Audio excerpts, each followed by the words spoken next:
সুপ্রিয় দর্শক মণ্ডলী, কেমন আছেন আপনারা? দেশ ও দেশের বাইরে যে যেখান থেকে আজকের এই প্রতিবেদনটি দেখছেন, সকলকে স্বাগত জানাই আশার আলো এগ্রো চ্যানেলের পক্ষ থেকে। আপনারা তো জানেন আশার আলো এগ্রো চ্যানেল সর্বদা সবুজের সাথে, সেই সঙ্গে কৃষকেরও পাশে।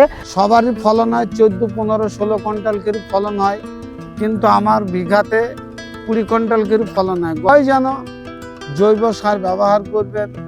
যদি জৈব সার কিনতে না পারেন, জমিতে যে আগাছা জন্মায়, জমিতে একটু খাদ কাটবেন। খাদ কাটার ফলে সেইগুলো পচন ধরবে। পচন ধরার পর জমিতে ছড়াবেন, জৈবর মতনই কাজ করবে। তেল দেওয়া হচ্ছে অ্যাম্বুজ দানা, চিতা তেল, অ্যামিস্টার টপ, স্পেন পাউডার, ডাইথানিয়াম 45, বোরন, আরও ইত্যাদি দেওয়া হয়েছে। ক্যারিনা দেওয়া হয়েছে, পুরাকুরান দেওয়া হয়েছে। শুধু চাষ করলে হবে না, চাষে থিওরিক্যাল নজিরবিহীন থাকতে হবে।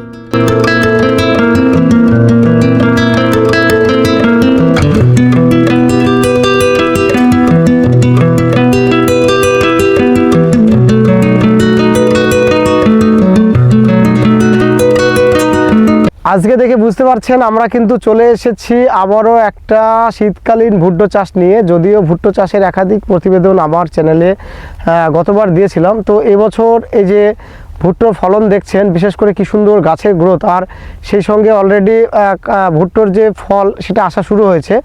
তো গাছের সুন্দর গ্রোথ, তো কিভাবে কি পরিচর্যা করেছেন বা এই ভুট্টো চাষ কেন করেছেন, এটা আদৌ লাভজনক কিনা, সম্পূর্ণ বিষয় নিয়ে আজকের প্রতিবেদনটি। ভিডিওটি স্কিপ না করে সম্পূর্ণ দেখার চেষ্টা করবেন। আর সুন্দর কর্মকাণ্ড যিনি করেছেন তার সঙ্গেও আপনাদের অবশ্যই পরিচয় করাবো। আসসালামু আলাইকুম কাকা। ওয়ালাইকুম সালাম। হ্যাঁ, তো কেমন আছেন আপনি বলুন?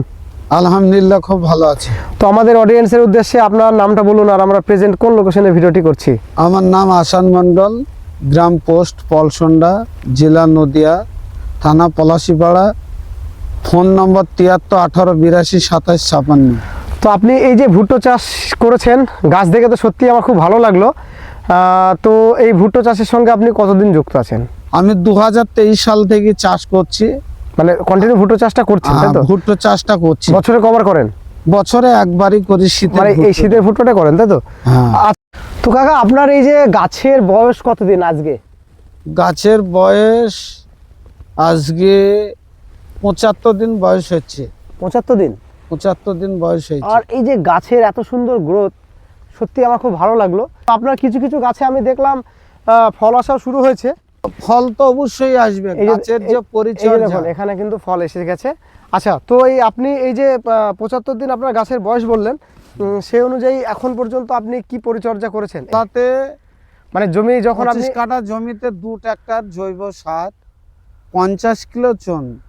জৈব সারটা আমার মাস্ট। ছোটবেলাকে 25 বছরকার অভিজ্ঞ চাষি আমি। আমার জৈব সার পলসন্ডা গ্রামে আমাকে অনেকজন দেখতে পারে না, যে আশা না একাই জৈব সারগুলো কিনিলাই আমরা পাইনি। আচ্ছা আচ্ছা, মানে আপনি জৈব সারটার উপর জৈব চাষিকে সার, জোর দিতে বলছেন, তাই তো?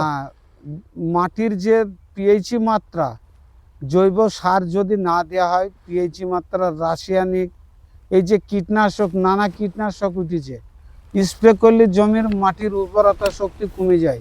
সবারই ফলন হয় 14, 15, 16 কুইন্টাল করে ফলন হয়, কিন্তু আমার বিঘাতে 20 কুইন্টাল করে ফলন হয়। 3 বিঘা জমিতে 60 কুইন্টাল ফলন হয়েছিল, 1,22,500 টাকা হয়েছিল। কিন্তু এই বছরে যা পরিস্থিতি, আমি 25 কাঠা কেন করেছি সেটা আপনাদেরকে কথাটা তুলে ধরা হচ্ছে। যদি 15 টাকা দাম হয়, 20 কুইন্টাল হলে 30,000। যদি দাম বেশি হয় তাহলে 20 কুইন্টাল হলে 40,000। এই আল্লাহর আশীর্বাদে আমার অনেক টাকা হবে। আচ্ছা, কিন্তু বেশি লোভ করা ভালো নয়। অল্প চাষ করলে ফলন বৃদ্ধি বেশি হবে। কাঠাতে তলাতে 25 কাঠা জমি, 40 শতক জমিতে 1 কেজি করে পটাশ দেওয়া হয়েছে, 1 বস্তা পরশ ডিএপি। দ্বিতীয়বার 30 কিলো 10-26, 10 কিলো ইউরিয়া। তৃতীয়বার 15 কেজি ইউরিয়া, 17.5 কেজি অ্যামোনিয়া। চতুর্থবার 1 বস্তা ইউরিয়া দেওয়া হয়েছে। তার মানে 4 বার আপনার এই পর্যন্ত সার দেওয়া হয়েছে, তাই তো? নিচেরটা নিয়ে 4 বার দেওয়া হয়েছে, আর সেচও দেওয়া হয়েছে 4 বার। আচ্ছা, কিন্তু অনেক চাষি জানে না এর পরের সেচে সার দেবো, যে জমিতে মাটির তো শক্তি নেই, মাটির তো পিএইচি মাত্রা, মাটিতে চুন যদি না দেওয়া হয় গ্যাস, অম্বল, অ্যাসিড, অনেক ভাইরাস জন্মায়। এর মূলত কারণ হচ্ছে জৈব সার দেওয়া। জৈব সারের যে আমরা যে অ্যান্টোবাই খাই দিয়ে আমাদের শরীরের ক্ষতি হয়, রাসায়নিক আর এই যে কীটনাশক জমিতে ব্যবহার করলে মাটির পিএইচি মাত্রা শেষ হয়ে যাবে। অম্লা তৈরি হয়ে গেছে মাটিতে। দেশের আমাদের গোটা ভারতবর্ষের সবারকে আমার জোড়হাত থাকবে, রাসায়নিক বাদ দিয়ে জৈব নিয়ে আসতে হবে। জৈব যদি না নেওয়া হয়, এখন মানুষের গড় আয়ু হয়ে গেছে 60 বছর। এত কীটনাশক আর এই সার ব্যবহার করার পরে মানুষের কিন্তু আয়ু কমে যাচ্ছে। আমাদের নিজের পায়ে আমরা নিজে কুড়ুল মারছি। ম্যানুফ্যাক্স ডেট, এক্সপায়ার ডেট দেখে অবশ্যই তেলটা কিনবেন। এগুলা দেখে তেল না দিলে বিষ আবার বিষক্রিয়া হয়ে হ্যাঁ, যায়। সে তো বটে, জেনে বুঝে তো করতে হবেই। বিষক্রিয়া হয়ে গেলে যে চাষের ড্যামেজ কে দেবে? দোকানে বলবে আমার দোকানে নয়, এটা আপনি কোথায় থেকে নিয়ে এসছেন। কিন্তু যদি ভুলভাল কথা বলি, আমার জমিতে অবশ্যই এসে দেখে যাবেন। তাই যেন জৈব সার ব্যবহার করবেন। যদি জৈব সার কিনতে না পারেন, জমিতে যে আগাছা জন্মায়, জমিতে একটু খাদ কাটবেন। খাদ কাটার ফলে সেগুলো পচন ধরবে। পচন ধরার পর জমিতে ছড়াবেন, জৈবর মতনই কাজ করবে। আচ্ছা, তো তারপরে আপনি তো জৈব দিকটা জোর দিতে বলছেন, আমরাও বলি অবশ্যই জৈব দিকটা আমাদের সাজেস্ট সকলকেই করি, জৈব দিকটা আমাদের দেখতে হবে। তারপরেও কিছু কিছু রাসায়নিক তো সেটা লাগেই।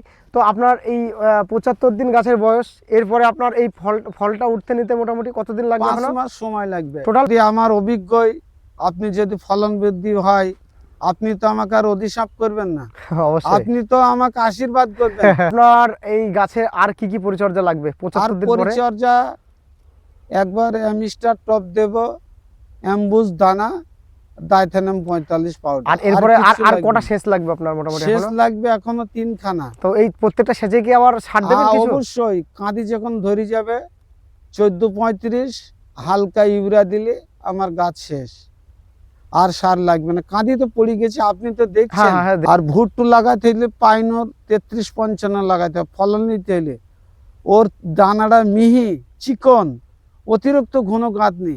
আর আপনারা কিনেছেন 19 বিভিন্ন কোম্পানির কোয়ালিটি মাল। বিভিন্ন কোয়ালিটি মাল যদি কেনা হয়, সে মালে ভেজাল থাকবে, 2 নম্বর থাকবে, ডেট এক্সপায়ার থাকবে। আর চাষি মানে তো গরিব মানুষ, কিন্তু আপনাদের আশীর্বাদে দুটো একটা টাকা আছে বলে আমি ভালো বীজ ছাড়া ব্যবহার করিনি। সব থেকে এর পরিচর্যার 1 নম্বর থিওরিক্যাল হয়েছে বীজ। বীজ যখন রোপণ করা হবে, ভালো কোম্পানি ভালো প্রোডাক্টের মাল যদি না ব্যবহার করা হয়, তাহলে কিন্তু আপনি ফেঁসে যাবেন। অডিয়েন্সের উদ্দেশ্যে বলছি, আমাদের মাঠে যারা করেছে 3 ফুটে কাঁদি চলে এসছে। আমার গাছ তো আপনি দেখছেন, আপনার তো 6 ফিট প্লাস হবে, প্রায় 6 ফিটের উপর হবে। 7 ফুট 5.5 7 ফুট হাইট হয়ে গেছে, তবে কাঁদি এসছে। যে বেচারারা 3 ফুটে কাঁদি এসছে, সে কিরকম মরে যাবে? তাদের তো কন্ট্যাক্ট জমি, নিজের বাপের জমি নেই। কিন্তু আমি যেটুকু চাষ করি, জৈব সার থাকবে, চুন থাকবে, এই ইত্যাদি, পটাশ। জৈব সার দিলে, আপনাদেরকে বলছি বারবার, জৈব সার দিলে আপনার চুনাতে পটাশিয়াম থাকে, বোরন থাকে, ক্যালসিয়াম থাকে, অনুখাদ্য থাকে, সালফার থাকে, কিন্তু আমরা জানিনি। কিন্তু চাষ আপনার এই স্ক্রিনে দেওয়া যে নাম্বার থাকবে, ভিডিওর মাধ্যমে চাষ করতে হবে। ভিডিওর মাধ্যমে চাষ করলে অবশ্যই তার অভিজ্ঞ জানা যাবে। আচ্ছা আচ্ছা। ভিডিওর মাধ্যমে যদি চাষ না করা হয়, প্রাকৃতিক যে দুর্যোগের কারণ, আপনি ফেঁসে যাবেন। চাষ একটা বিজনেস। ব্যবসা করতে গেলে যেরকম অর্থ লাগে, চাষ একটা বিজনেস। এখন বর্তমান জামানাতে ফার্টিলাইজারের দোকানে যদি আপনি মাল ওজন হয়ে গেলে পয়সা লাগবে। যদি আপনি পয়সা না দেন, তাহলে আপনাকে ভালো কোয়ালিটির মাল দেবে না। আর ভালো কোম্পানি দেখে মাল কিনতে হবে, এটাই চেষ্টা থাকবে। সারের বস্তাটায় লেখা থাকবে 1500, কিন্তু কালোবাজারে হয়েছে 1800 টাকা দাম। কিন্তু এই যে সমস্যা, এই সরকার আমাদেরকে মেরেছে। উপরওয়ালা আমাদেরকে যথেষ্ট ভালোবাসে। এই সরকারের জন্যে আজ 2000 টাকা সারের বস্তা। আমি প্রথম যখন সার কিনতে গিয়েছিলাম ছোটবেলায়, আজ থেকে 25 বছর আগে 250 টাকা পরশ ডিএপির বস্তা। আজ সেই পরশ ডিএপি কোম্পানির, ভালো কোম্পানির মাল নিলে 2000 টাকা বস্তা। চাষ তো আমাদের সরকার খেয়ে নিচ্ছে, আমাদের লাভ হবে না। চাষ করে আমরা যতই পণ্ডিত হই, অভিজ্ঞ চাষি হই, আমাদের সংসারটা যাহাই করে চলবে। উপরওয়ালার ভালোবাসা আশীর্বাদ নিয়ে আমরা চলি, এই বলে আমার কথা শেষ করছি। যাক, আপনি খুব মূল্যবান বক্তব্য দিলেন, তার জন্য আপনাকে অসংখ্য ধন্যবাদ। আশা করি আমাদের কৃষক বন্ধুরা আপনার এই মূল্যবান মতামত থেকে অবশ্যই উপকৃত হবেন। তো আজকে খুবই গুরুত্বপূর্ণ ইনফরমেশন আপনাদের সঙ্গে শেয়ার করলাম। কাকা খুব মূল্যবান বক্তব্য দিয়েছেন, যে সেটা হচ্ছে বর্তমান জামানাতে এসে কিন্তু কৃষকদের কিছুই লাভ হচ্ছে না। তো আমরা সরকার মহোদয়ের কাছে আমাদের রিকোয়েস্ট থাকবে, আমাদের সরকার যদি আমাদের কৃষকদের একটু দেখেন, অবশ্যই তারা কিন্তু আরও উন্নতির চরম শিখরে একটু পৌঁছাতে পারবেন। তো আজকে ভিডিওটি এই পর্যন্তই। ভিডিওটি ভালো লাগলে অবশ্যই একটি লাইক করবেন। দেশ ও প্রবাস থেকে অলরেডি আমার চ্যানেলকে যারা সাবস্ক্রাইব করে রেখেছেন তাদেরকে অসংখ্য ধন্যবাদ। আশার হলো এগুলো চ্যানেলের সঙ্গে জুড়ে থাকার জন্য। নতুনদের উদ্দেশ্যে অল নোটিফিকেশন বেলটি অন করে রাখবেন, যাতে করে আমি কোনো ভিডিও দিলে খুব সহজে আপনারা নোটিফিকেশন পেয়ে যান।